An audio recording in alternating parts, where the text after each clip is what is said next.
source for all geeky and nerdy news and discussion, which means that you're listening to a podcast. For all intents and purposes. I'm D. Bethel. And I'm Andreas. And we are your two overeducated, codependent nerd hosts, bringing you the things that we like to talk about, but filtered through inquisitive and critical lenses. In the episode for Friday, November 5th, 2023. No, 3rd. Fuck, that's Sunday. See, I was writing November 5th on the board today at school because that's when they have stuff due. You're all excited about Guy Fawkes Day, and you're like, yeah, yep. Guy Fawkes. And it's like, let's is dig a hole Sunday. And fill it with dynamite. That's my plan. Let's just find a government building and put bombs under it. Wait, no, actually. Leave this all in. But let me just say this. In the episode for Friday, November 3rd, 2023. And we're introducing a brand new segment this week, dear listeners. I didn't come up with a good name for it. It's called Play Date with Andrew and Dan. Because we started playing the same game this week. Andrew's already played it before. This is my first time playing it. And it's also kind of in the context of its sequel getting released this last week. And of course, the game we're talking about is Alan Wake. A game that originally came out for a couple generations ago in terms of... That's a 360. Is that 360, PS3 kind of era, yeah. No, just 360. Oh, it was just 360. Because it was, I believe it was an Xbox exclusive at the time. That makes sense. Eventually released on Steam and then got pulled from Steam due to music. But anyway, that's we'll talk about evil. That. Also, you can tell exactly when it came out because it's like it does the thing that a lot of like TV shows and movies did at the same time of having diegetic titles. I know Fringe did this as well, where like in the opening of Alan Wake, you're going under a bridge on a ferry, and you see like the title of the chapter embedded on like the bridge you're going over. And I remember there was a time when doing that was huge in games and TV and movies. So that does kind of date it, well, but it's in a from good way. 2010 or 11. It looks great. I love it. I'm not knocking it. It's great. It's good times. But why are we talking about Alan Wake? Well, because last weekend, Alan Wake 2, the long-awaited sequel, came out. Right. And obviously, because we are never on the cutting edge, we are not playing that. It's like we made a deliberate choice. It's like the sequel came out, let's play the first one. Well, so actually, I'll say that I actually had the original on Steam, and then I found out there was a remastered version. So I'm like, oh, I want to get that. Oh, it's not on Steam. So I went and had to find it on the Epic Games Store, which is a place, I guess, you buy games. It's the Fortnite channel, right? It's the Fortnite store. Which, and before we get really in deep, apparently Fortnite did have an Alan Wake event. Of course. So if you don't know what Alan Wake's a flashlight. If you don't know what Alan Wake is about, apparently go read the Alan Wake Fortnite event. So if I played Fortnite with Alan Wake, apparently the game is about winnowing down 100 players, and it comes down to a final showdown between me and Optimus Prime. But with a flashlight. You're both shining flashlights at each other. Indeed. Thanos showed up. Loading batteries really fast. Right? It's an interesting game. I've heard a lot about it for years. Honestly, from you, because you found it very novel, pardon the pun, in how it approached survival horror. I've never been a survival horror guy necessarily, but everything I heard about Alan Wake was really intriguing. From its kind of pseudo combat, although there is combat, you have guns and you shoot things, but the fact that every combat is predicated by illumination, you have to like shine lights. Yeah, you bring the evil out of the darkness, ostensibly, right? And it was that coupled with, hey Dan, Alan Wake, you want me to describe it? It's like Stephen King meets Twin Peaks meets a little bit of Lovecraft. And that just didn't make any sense in my head. But I've only played maybe a couple hours into this game, and I'm like, I see it. This is a really interesting game. Very, very engaging from the get-go. And Yeah, it's a game with a storied past, but positive and negative, because, as you said, it disappeared from storefronts for a while because of music rights. Right. But those have been restored. And like you said, in anticipation of the sequel, Remedy, the developer, released a remastered version that just looks a bit prettier. Right. Very similar game, I assume. It's one of those things where I'm playing it. I'm like, I don't remember. Is this how janky the game was? I mean, I say janky, but like it's like is it the fact that they're just re-releasing the same thing, or is it just how the game works? The lighting looks really nice. I'm guessing that's new. So you're playing the remastered? Oh yeah, absolutely. Yeah. Well, I mean, the game always had a dedication to light. In fact, I've seen on their website they have like one of those pan and scan or whatever, the scan back and forth. Oh yeah, right. Original shot, Comparison. New shot, right? Mm-hmm. And it does look like they put a lot of work into making it look better, and making people look better, making things look better. It's not perfect, right? There's clearly parts where I see a character, I'm like, why are you like standing there looking weird, right? Barry, the main character's agent shows up pretty early, and it's like, oh, you have scenes where you just stand there looking like you're a bit of a comic book character or a cartoon character, right? Right. That's fine. It's like random gesturing.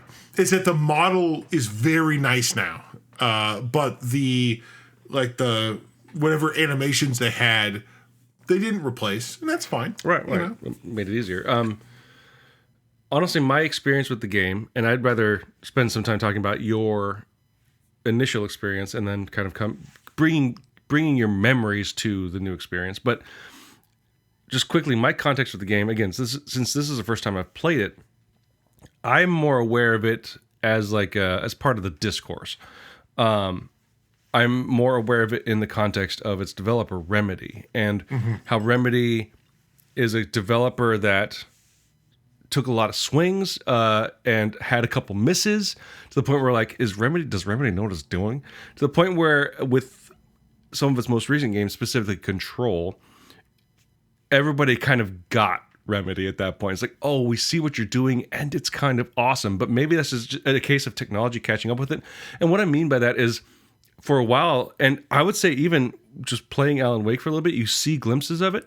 They've had this real hard-on of doing episodic storytelling, and not episodic as in like Telltale. Like, no, we're basically making the equivalent of TV show episodes for a video game, and also the incorporation of live action, which is I've seen in bits.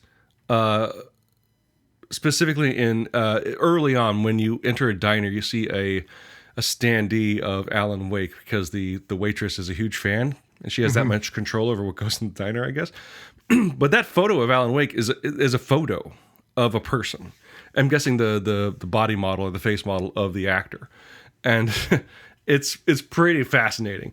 Well, and actually, I would say, just to support that, they lean into that over time, because my recollection playing Alan Wake American Nightmare, which is a weird sort of sequel that they did back in 2012, was that they did that a lot. Like, they actually had whole scenes that were essentially like, I don't know if they were live action, but it had that kind of, live action, like the thing I felt from as a 90s kid, like, oh, you're doing that. Like, you're doing the live action FMV, but in a way that is different now. And I know with Alan Wake 2, having seen very brief clips, that's definitely a thing. Let's cover this, because Remedy, between like Alan Wake and Control, was there another game in there? I can't remember, but they released a game called Quantum Break. That's what it was. And it was a batshit game in that it was ambitious, but also not very good. But basically, the way it was structured was that you played a chapter, And after the end of every chapter, just like in Alan Wake, when you finish a chapter, it goes to credits, for lack of a better word. Right. And then you watch a 22-minute episode of a TV show they filmed with the same actors, but live action. And then after that, you played another episode in the video game. And you had to sit there and watch an entire 22-minute episode of TV. So it's a Hideo Kojima game.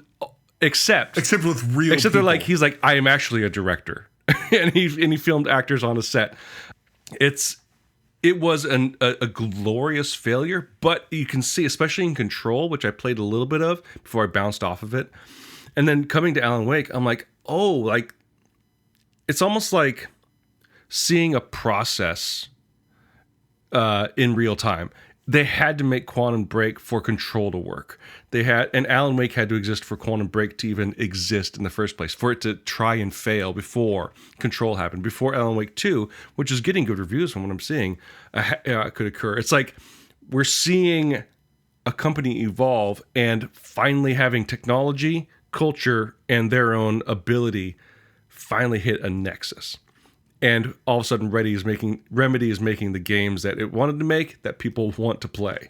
And again, we should also say that Remedy's also, I think they're the Max Payne people. Is that right? At least the first two? I believe so. Which is bonkers also to think about, because they left that behind.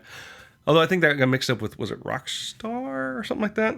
But I think what they do is and thinking back, I never played Max Payne, but I know the people that did, and it was always talked about being this cinematic action game. Yeah. And I think what I'm going to say, maybe this is controversial. I actually think that Remedy is trying to basically bring the world, like in the 90s we had games where it was cinematic because we literally filmed actors. Mm-hmm. Seventh Guest, everybody. Right, or Wing Commander or whatever else, right? Yep. Mm-hmm. To me, Remedy is trying to do that, but also combine but we also have very reasonably accurate 3D models. Mm-hmm. So while you play the game, you have the 3D model, but then we also have like the cutscene where we do the live action. And it is actually like, it's a weird thing because it works, right? Like this is not a game where you're thinking like, oh, I'm making my own, like, no, you're playing through the story. It's a story, you're playing through it, you are having a gameplay experience, but you're also experiencing the narrative they want you to have. And they're making it, actually, I don't want to use the word cinematic, I want to use, what is it, televisionatic? Like, it is like a TV show. Televisoric? Televisoric, right? Well, we got an episode title. Because I think like that is what I see from this, and they lean, even in Alan Wake, that's what they lean hard into, right? They give you the game is broken up into episodes with a start, a title card or whatever, like an end with an end credits, which you talked about, and then also like when you start the next episode, a previously on Alan Wake, but also it's I don't funny. know. I didn't expect to go there, but I feel like they're trying to make essentially like a TV show-ish game. Right. It's like they saw the connection. Like we know there's something there, and they felt they had the ability, and maybe they didn't at the time, of like threading that needle, and they just needed to keep trying. And it seems to work. And actually thinking back to the joke you made about Hideo Kojima, like that was Metal Gear Solid 5. Remember at the end of every mission, you got credits. Right. But also Metal Gear Solid 4, like he tried to dump a lot of like 22-minute episodes, 30-minute. That's why it's clear that like this is a thing that people want to do. Like it's a style of game that at least developers want to develop, and actually players want to play. Right? Sure. Like I even think of something like if you remember the game Cuphead. It's a boss run, like side scroll shooter kind of thing. But like the whole idea that a lot of people got excited was like, oh, it's like actually playing a cartoon.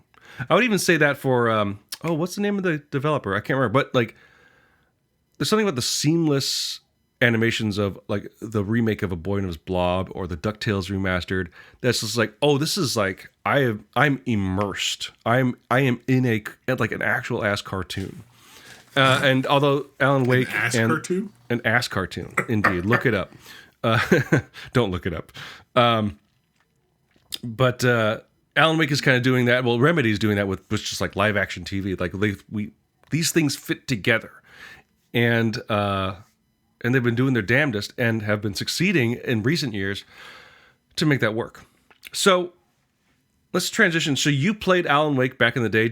Were you on you did the 360? Yeah. And what was your experience? Did you just pick it up because? Had you heard anything about it? And then what did you take away from it? Because I remember you talked a lot about it, going like, this game is BANANAS. Did we do an episode about it? I don't think so. Let me do some research. No. Actually, I think I played it before we did the show. So like 2011, 2012. Yeah. Not long before we started doing the show. So a friend had actually recommended it and gave me his like Xbox disc. So I took it. I started playing it. I bought the DLC. I thought it was actually a really great time. I thought it was, and I've always loved survival horror. Like I played Silent Hill. I played Resident Evil. It did a lot of the things I liked. And at the time, I guess maybe I was not sophisticated. The fact that like the way you do fights is janky was fine. Like I'd played all these other games. I say that because as I play it now as a modern boy, I do get frustrated. Like, why do I have to do this? That's interesting. Yeah. But I really enjoyed it when I played it, and I didn't have the same level of frustration. But I would, if nothing else, I liked it. It was a fun playthrough. I don't think I played through it more than once. I don't think I chased the tchotchkes, but I do remember going through it. And I don't necessarily remember all the details, but I remember enough that I was like, wow, that was great. I want to see more. And when they did American Nightmare, which was their kind of direct sequel. No, American Nightmare was a separate game. I played that one too, and I was like, wow, this is actually it. That was more of like, it was a bit more action-y. Okay. But it felt like, oh, wow, they're doing the same thing. It actually, you can see the first steps because it has a lot more pre-recorded footage. The actor that basically plays Alan Wake doing stuff and catching all the same themes and beats. Right. Mm-hmm. So I enjoyed it a lot, and I remember thinking like, oh, that was a great game. Would love to play more. And then nothing for years. Right. Well, we're going to talk about it anyway. Aside from your praise and kind of like people saying it's like the Twin Peaks of video games and that it's bizarre and goofy and fun and wild, the thing I heard the most about was the shitty combat. And that put me off a lot aside from being unavailable to play for a while. And actually, to your point, we have talked about Alan Wake before, but it was like a news episode where we talked about it getting pulled from stores. So that was the context that we had talked about it before on the show. And so I went into this, because it gives you the option in the remastered version, like what difficulty level do you want to play at? I'm like, I could just put this on easy. I just want the story. That's what I've heard about. But I'm like, let's go with normal because I'm an adult. I can do normal, right? That's the question of every day, isn't it? And I actually am finding, and again, I'm still really early on, I'm actually enjoying the weirdness of the combat. Despite there's at least one scenario where I had to repeat a couple times because I got a bit overwhelmed by the evil shadow people. But there's something kind of engaging about, like, I have to, if you want to look at it in like ludic terms, like I have to kind of dispel the armor before I can dispatch the enemy. That's what you're doing with the flashlight, right? And so like, but I like that the way to do it's almost like it's the equivalent of like spell casting, and then you can go in with the melee. Where you have to, for those that don't know, the enemies in this game are called the Taken, right? And they're basically shadow people. And shrouded in darkness, they're weak to light, and you find a flashlight at the beginning of every scenario you go into. And not always. Right. Spoiler, by the way. Thanks a lot. Now I just stopped playing the game. No, I say that because I literally, this was a frustration for me this week. And when you encounter these Taken, the basic loop is that you point your flashlight at them. You can pull a trigger to intensify the light and, I guess, break their armor faster. Yeah. And then once that's broken, you can murder them. Right. Shoot your guns. With the gun, yeah. And I was actually surprised that they were giving us multiple guns. I figured, being a game about a horror writer, they're like, hey, here's your flashlight, here's your gun. That's all you need.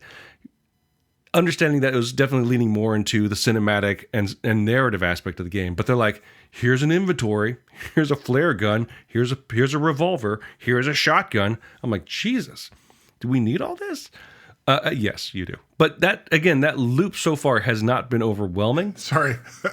Like, part of me is like, well, and just wait. Right. And I can definitely see that getting frustrating if the game doesn't balance it well, which might speak to what you're kind of talking about. But overall, like, it also adds to the pathos of the story they're telling. That frustration, that nervousness of like, am I pushing the right buttons? Basically, in a tense scenario, in a foggy enclosure. So far, the most sort of tense scenario I came across was basically me walking through a logging camp and not knowing what's behind every corner, and finding it, again, despite the fact that I did die and had to restart it like maybe 3 or 4 times, finding it really engaging and creepy. And I found that, not to use the terminology that is so out of vogue these days, but that ludonarrative, not dissonance, but actually ludonarrative synchronicity of like, fumbling with the controller is kind of what Alan Wake would do, because he writes novels. He is not a shooter person, right? And finding a joy in that discomfort and in that clumsiness, that is something I haven't really experienced in a long time. Because a lot of games, especially games that I play where you're kind of playing a character who's just doing their job, those characters tend to be badasses. It's Kratos from God of War. It's Batman in the Arkham games. And like, It's nice to play a schlub. And with everything that entails in terms of being awkward, being scared, and being at a disadvantage. And I really appreciate it about this game. Although, again, we could check in next week and see how I'm doing. No, and for me, I think, having started the game for, let's say, the second time, I found that I was having a really good time. Like, yeah, this is good.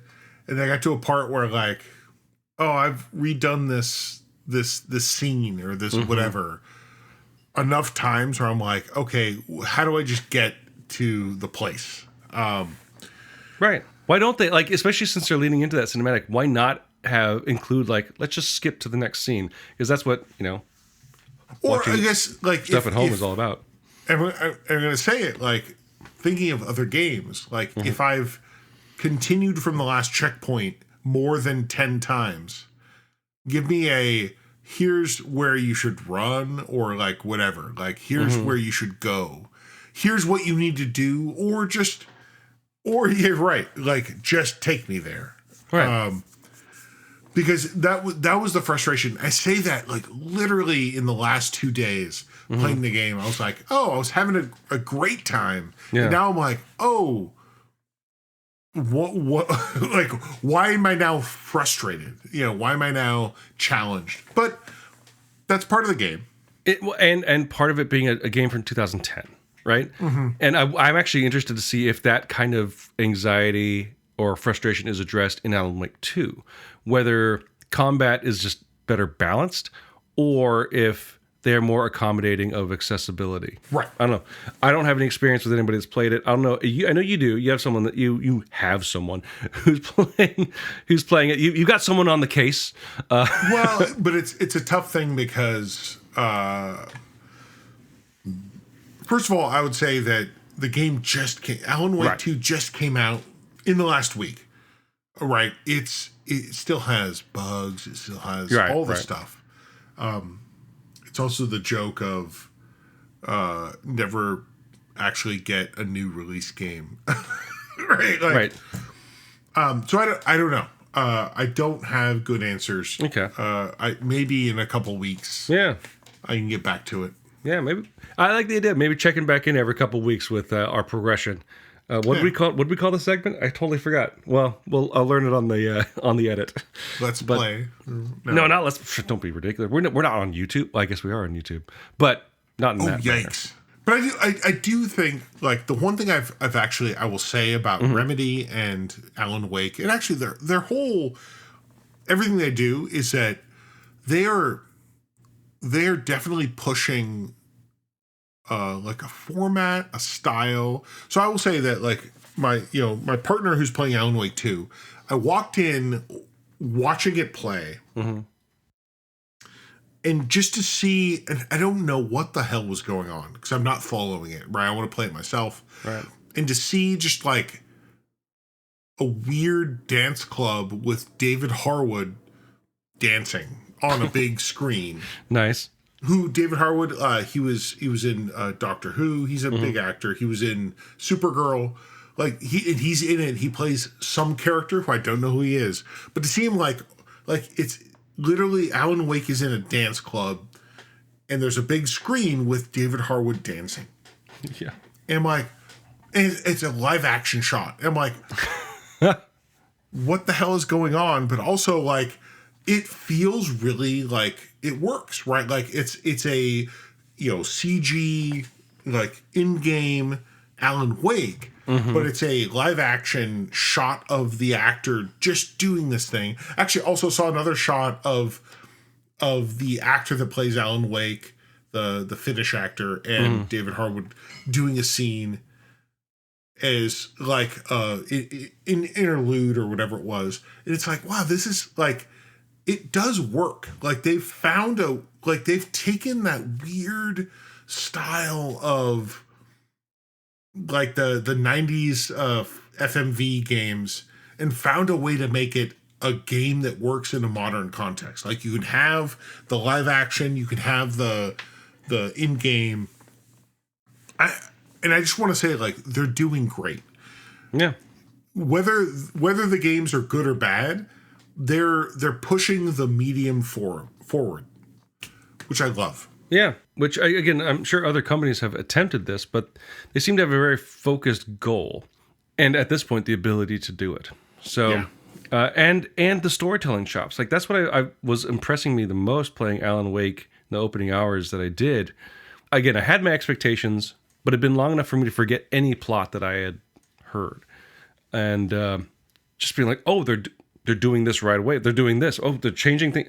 Everything felt so out of left field, but not in a cheap way.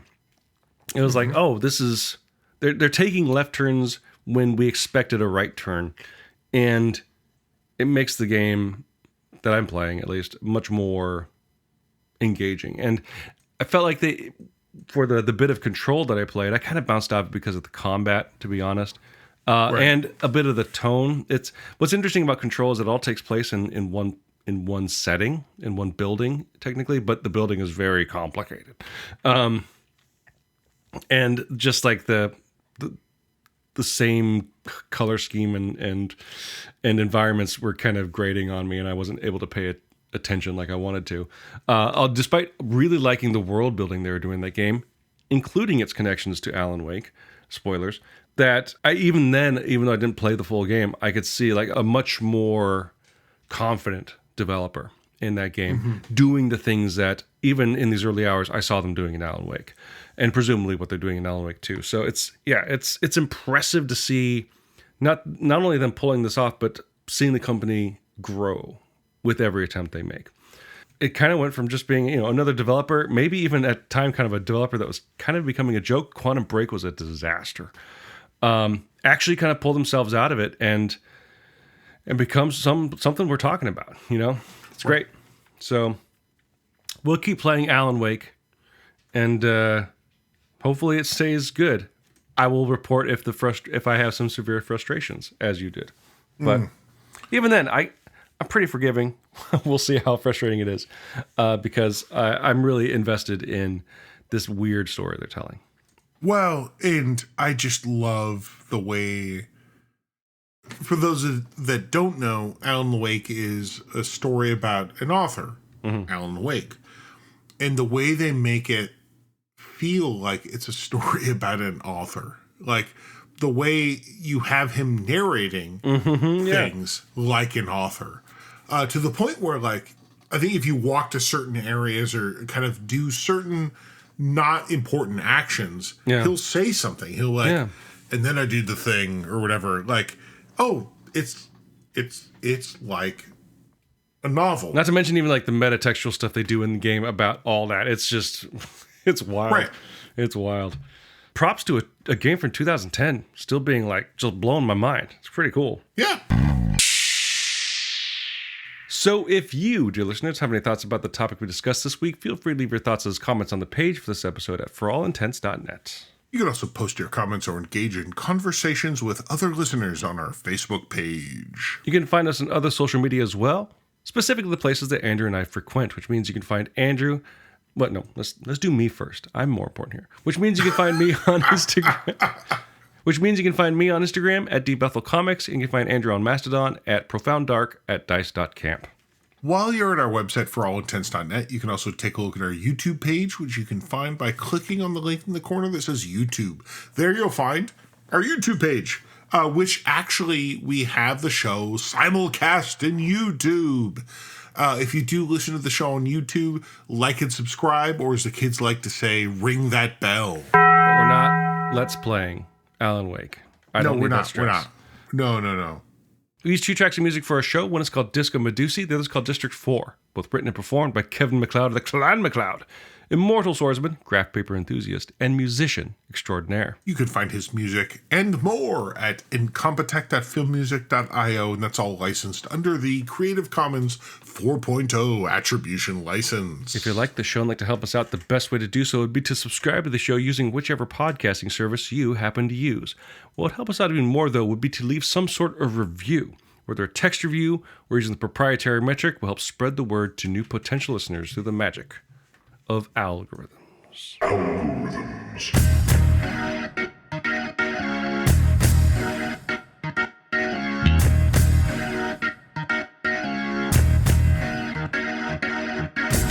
As we do every week, Andrew, it's time for a Highlander Minute. We do this every week. Is it? Do we? Yep. Yep. Who wants to live forever? No.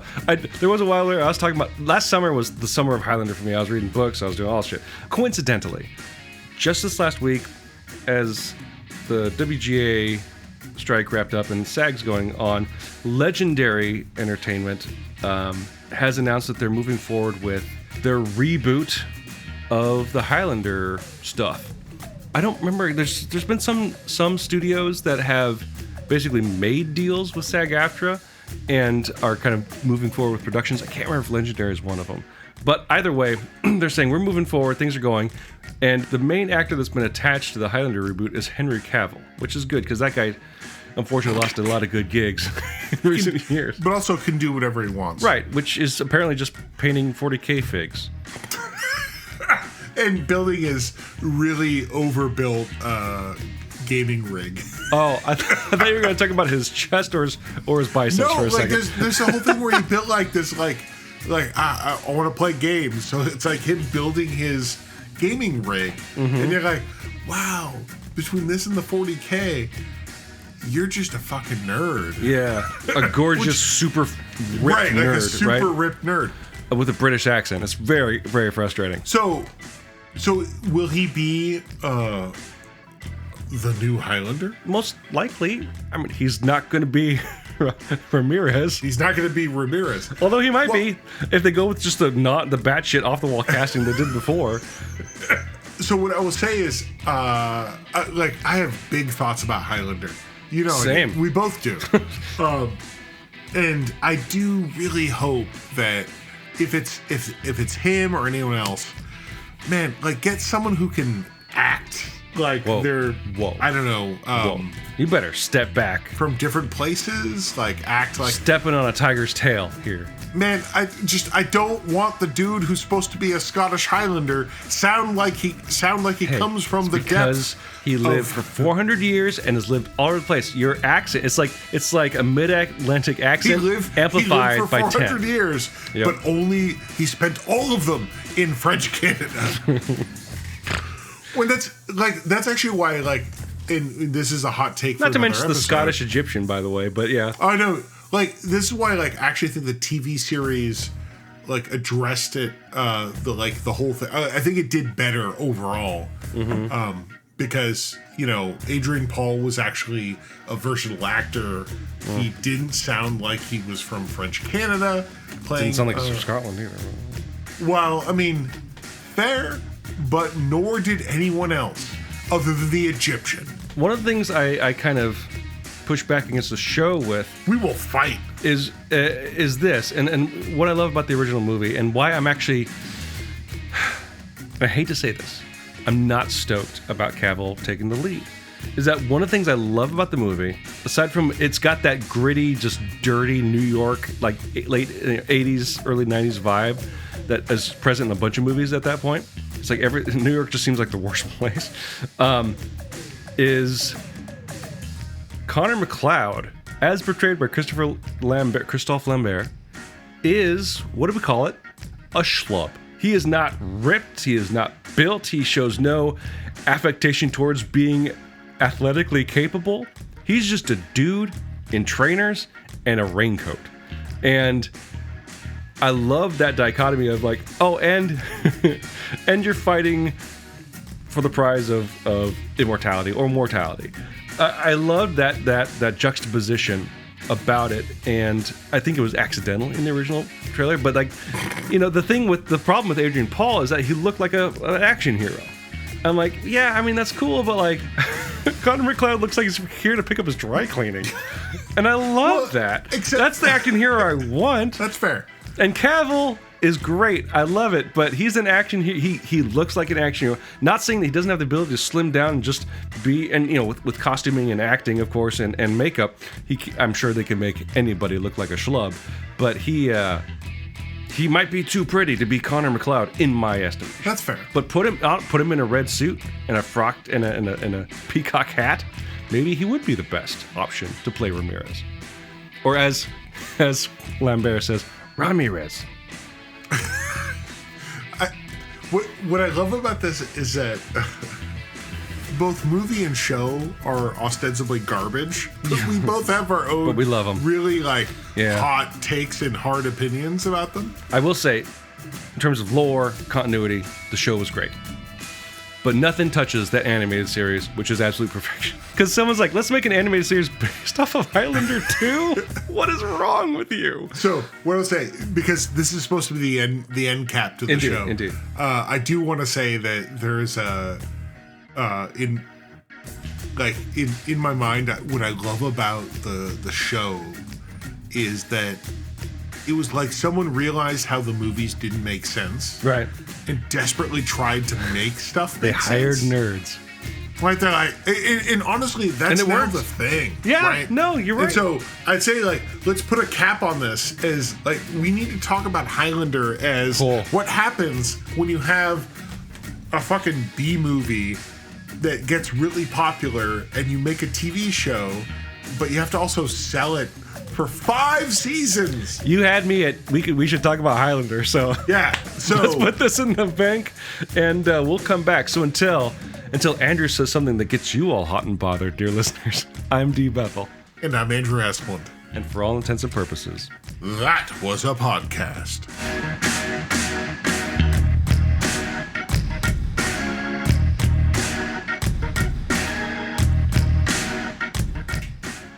probably probably the best show we've ever done. Ha! Probably the best show we've ever done. Woo! Happy Halloween, everybody. I'm dressed like a happy person for the once in my... I'm dressed like me. Yeah. Oh, Mario? While you're at our website at That's where we are. recording. I mean, there are no children in Seattle. We know that as a fact. So Halloween's more about parties than it is about being home for trick-or-treaters. When was it they banned children in Seattle? Was it 97? Somewhere in there? After 1. 3 and 2 and 1 and... Were you ready? Were you ready? Or were you too busy raising your blinds? Shutting my window. That's sir. Andrew for you. Always raising his blinds.